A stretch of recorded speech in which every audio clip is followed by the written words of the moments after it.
Chris Rufo. Chris, good to see you. It's great to be with you. There was a quote that I think really summed up a lot of this article, which is for everybody watching. It's a Barry Weiss piece in City Journal where she goes into some of the most elite private schools in New York City and Los Angeles, and how not just the kids, the parents are now increasingly terrified at the level of brainwashing that's going on. There was a quote in this piece that to speak against this is to put all of your moral capital at risk. Feels like that kind of summarizes where we are in society against wokeness these days. Yeah, I mean, I think that's how people conceive of it, but I think there's also an error there because it's not moral capital. I think you can stand on moral grounds against this ideology very solidly. It's really your social capital and your status that is at risk. Because within these elite institutions, if you question this ideology, you're immediately dismissed with all sorts of epithets, a racist, a white supremacist, upholding the patriarchy, whatever it might be.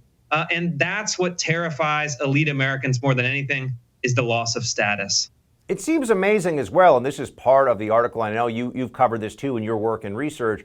We're talking about in some cases here, $40, $50, even $60,000 a year private high school institutions who are having their students constantly go around lecturing others now on privilege and the need to show contrition for white supremacy culture, a whole range of left-wing ideas.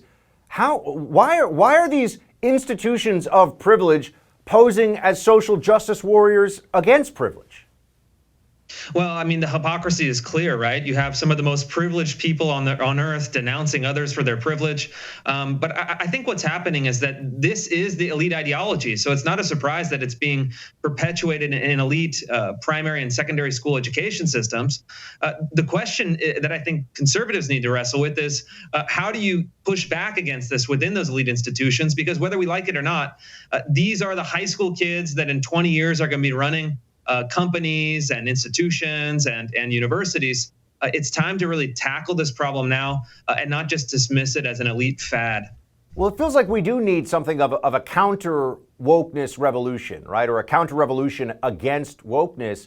The far left in this country, far left ideology, has seized the commanding heights of some of the most powerful, influential, and wealthy institutions in the United States. Basically, all of Hollywood, all of elite academia, all of social media. I mean, you go down the list now, and it's stunning what they've done. And it feels like on the right, or even actual centrists in this country, aren't able to or aren't willing to, or why isn't there one elite high school, for example, that says we believe in traditional values? I mean, can we start there? Yeah, I don't know the answer to that question. There's a lot of high schools in the country, but I think that the right has really ceded cultural territory. They basically said, we're going to focus on economics, we're going to focus on trade, we're going to focus on national security. And they made the decision a generation or two ago to abandon the cultural sphere.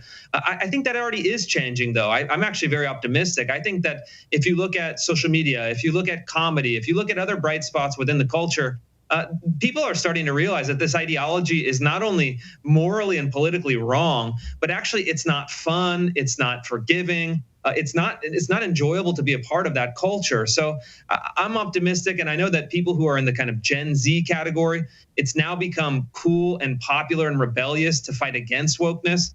So there's a lot of bright spots from where I'm sitting. Hey Team Buck, thanks so much for watching The First on YouTube. If you liked the video, click that little thumbs up button. And if you want to see more great content from The First, please click subscribe.